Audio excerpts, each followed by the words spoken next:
Okay, let's be honest. We've all had that one colleague, right? The one who's constantly dramatic, always seems desperate for the spotlight. It can be so frustrating. And our first instinct is probably to just shut them down or ignore them. But what if we've been looking at this completely the wrong way? And look, it is so easy to get frustrated. When someone seems to be constantly manipulating situations for attention, it just feels fake. It feels unfair. And it's totally exhausting. So yeah, our gut reaction is to pull away, to not give them the very thing they seem to be craving. But here's the crucial shift in thinking we're going to explore today. What if that annoying, over-the-top behavior isn't really about manipulation at all? What if it's actually a really clumsy, kind of desperate, and deeply human attempt to find connection? To really get our heads around this, I want to share a pretty intense, real-world example. It comes from a wilderness therapy program, and it's the story of a client named Kelsey. Her story, wow, it just perfectly illustrates how easily we can misread these situations. So Kelsey would engage in self-harm, which was obviously frightening for everyone. But here's the thing. She would only do it when someone was watching. She would bite or scratch or cut her arms, but always with an audience. On the surface, it looked exactly like a performance. And this slide just shows how our typical reactions can completely backfire. The staff tried everything. When they pleaded with her, please stop, well, that just rewarded the behavior with a ton of intense emotion.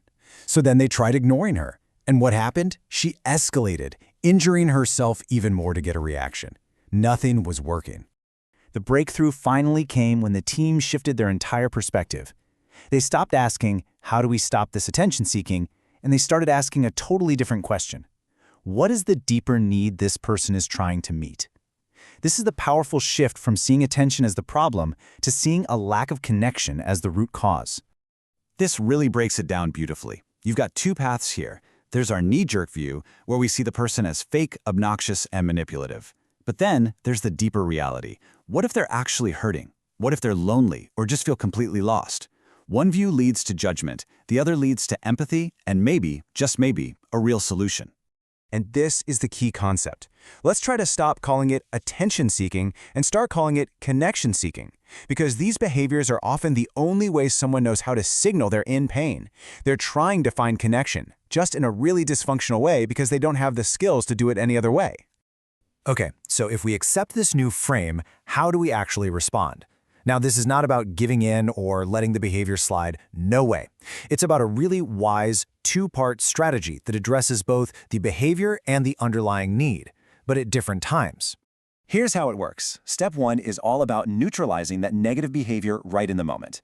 You respond with a minimal, calm action. Then step 2 is the proactive part. You find other times, when things are calm, to build a genuine connection and meet that deeper need. You separate the two. So let's look at how they did this with Kelsey. When she started self-harming, a staff member would just calmly sit nearby to make sure she was safe, but without a lot of emotion or direct attention. No pleading, no debating, no big emotional reactions. This took all the reward out of the behavior. And this is where the strategy really comes to life.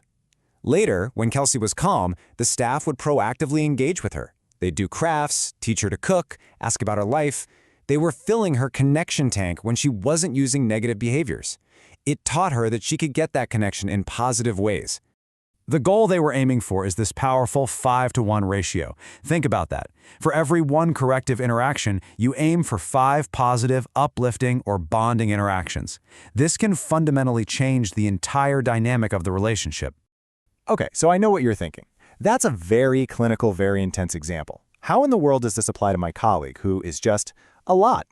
Well, let's bring this strategy out of the therapy setting and right into your next team meeting. We all know a Barb, right? They're in the meeting, sighing loudly, complaining about their workload in a way that feels like they're fishing for sympathy. They're just kind of bringing the whole mood of the room down. It's a classic, if much milder, form of connection seeking. So our knee-jerk reaction is either ignore Barb or tell her to cheer up, both of which are pretty invalidating. So instead, using our new strategy, the in-the-moment response is minimal. A small invite, like, hey Barb, we're grabbing coffee after this, want to join? That neutralizes the behavior without rewarding it. Then, later, when she's not being mopey, you proactively connect. Hey, how's that big project going? So let's just summarize here. The goal is not to become their therapist or to fix all their problems. It's about managing our own reaction wisely. By refusing to reward the negative behavior, but proactively offering connection at positive times, we can show them a better way to get their needs met. And honestly, it creates a much healthier environment for everyone. If you take just one thing away from this, let it be this right here.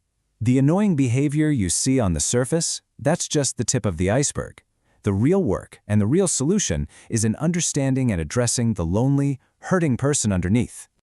And that's the thought I really want to leave you with. It's a radical shift, for sure, but it might just be the most effective and most compassionate way to handle one of the most common frustrations in our workplaces and in our lives.